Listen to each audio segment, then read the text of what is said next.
UP से खबर है, जहां की बाराबंकी में एक पटाखे की फैक्ट्री में धमाका हुआ। बताया जाता है कि पटाखों की तैयारी के दौरान अचानक ही धमाका हुआ, आग लग गई।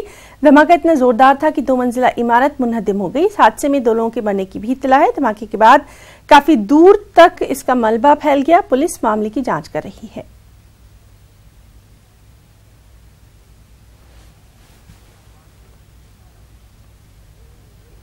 और वहीं यूपी में खवातीन का तहफ्फुज़ क्या कुछ रुख इख्तियार कर रहा है, उसकी एक और मिसाल देखने को मिली मुरादाबाद में, जहां बोलने और सुनने की सलाहियत से माजूर एक खातून की इस्मतदरी की गई। इस्मतदरी के बाद उसका बेरहमी के साथ कत्ल कर दिया गया। बताया जाता है कि 3 लोगों ने खातून को अगवा किया, किसी बंद फैक्ट्री में ले गए। इस्मतदरी के बाद खातून के सिर पर वार करके उसे कत्ल कर दिया गया। पुलिस ने इस सिलसिले में 3 लोगों को गिरफ्तार किया और पुलिस का यह कहना है कि इन गिरफ्तार लोगों ने अपना जुर्म भी कबूल कर लिया है।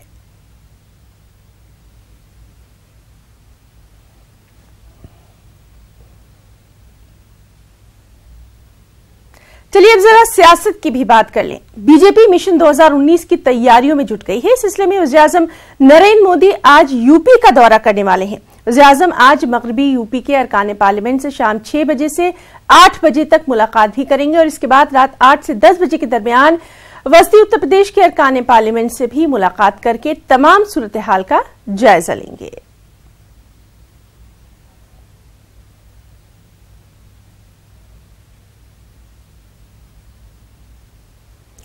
मरकजी हुकूमत जुमेरात को तलाक सलासा बिल को लोकसभा में मंजूर कराने की तैयारियों में है और इस सिलसिले में बीजेपी ने अपने तमाम अरकान पार्लियामेंट को बाकायदा व्हिप जारी कर दिया है। सभी अरकान पार्लियामेंट से कहा गया है कि वो जुमेरात को ऐवान में मौजूद रहे। बिल पर वोटिंग भी हो सकती है। अपोजिशन पार्टियों ने तलाक सलासा बिल पर लोकसभा में बहस करने से पहले हुकूमत से राफेल पर जेबीसी के ताल्लुक से भी जवाब तलब किया है।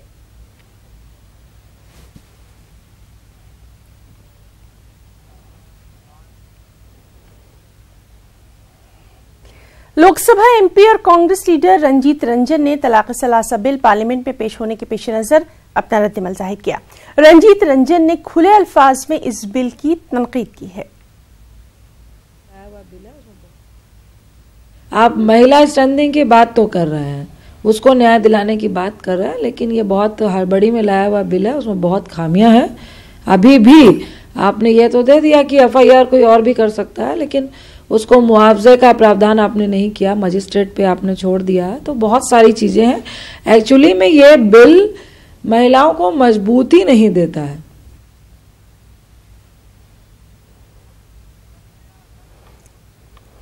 तो नाज़रीन, हम आपको बताएं कि लोकसभा में एमपी और कांग्रेस लीडर रंजीत रंजन ने तलाक सलासा बिल पार्लियामेंट में पेश होने के पेश नज़र अपना रद्दमल जाहिर किया। उन्होंने इसकी सख्ती से मुखालिफत की है। इससे पहले भी कई बार हम देख चुके हैं कि रंजीत रंजन जो है इस बिल के खिलाफ अपनी आवाज बुलंद कर चुकी है। उनका साफ तौर पर कहना है कि काफी गौर खौज करने के बाद ही इस सिलसिले में कोई कदम उठाना चाहिए। जल्दबाजी में कोई फैसला नहीं किया जाना चाहिए, क्योंकि इस बिल से खवातीन को कोई फायदा नहीं होगा।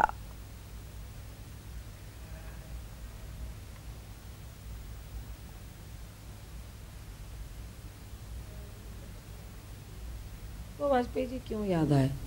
और जहां तक स्पीडअप की बात कर रहे हैं, इन्होंने अपने 4.5 साल पौने 5 साल के कामों को कितना स्पीडअप किया ये बताएं। जो 3 महीने में फुलफिल करना था, 100 दिन में फुलफिल करना था, 1 साल में फुलफिल करना था, इन्हें तो ये बताना चाहिए 10 करोड़ जो रोजगार थे उनका स्पीडअप का क्या हाल है। नोटबंदी से जो काला धन आने वाला था वो स्पीड में आया कि नहीं आया। आपके 15 लाख जो अकाउंट में आने वाले थे, पौने 5 साल तो बहुत स्लो हो गया, आप तो कछुआ चाल हो गए। उसको स्पीडअप आप कब देंगे? तो ये सिर्फ बहाने हैं अपनी नाकामियों को छिपाने के। तो नाज़रीन, ये थी रंजीत रंजन, जिन्होंने बोगीबील पुल के इफ्तिताह के मौके पर वज़ीर-ए-आज़म पर तंज़िया अंदाज में नुक्ताचीनी की है।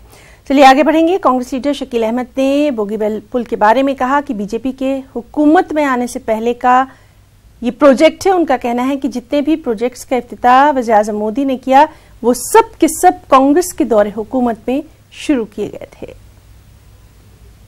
प्रधानमंत्री मजाक का केंद्र बन गए हैं देश के लिए।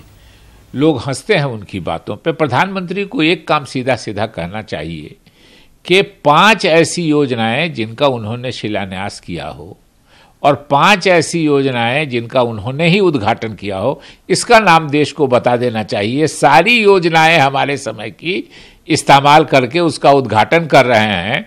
प्रधानमंत्री ऐसे हैं कि वो जो कांग्रेस के समय में प्रधानमंत्री के लिए प्लेन अधिग्रहित किया गया था उसी पे चढ़ते हैं, उसी हवाई अड्डे से उड़ते हैं जो कांग्रेस के समय में बना था, उसी हवाई अड्डे पे उतरते हैं जो कांग्रेस के समय में बना था, और फिर उसी सबसे लंबे टनल, सबसे लंबे पुल का उद्घाटन करते हैं जो कांग्रेस के समय में बना था। और तब भी प्रधानमंत्री कहते हैं कि कांग्रेस ने कुछ नहीं किया 70 सालों में। तो प्रधानमंत्री के ऐसी ही बातों से अब लोग हंसने लगे हैं।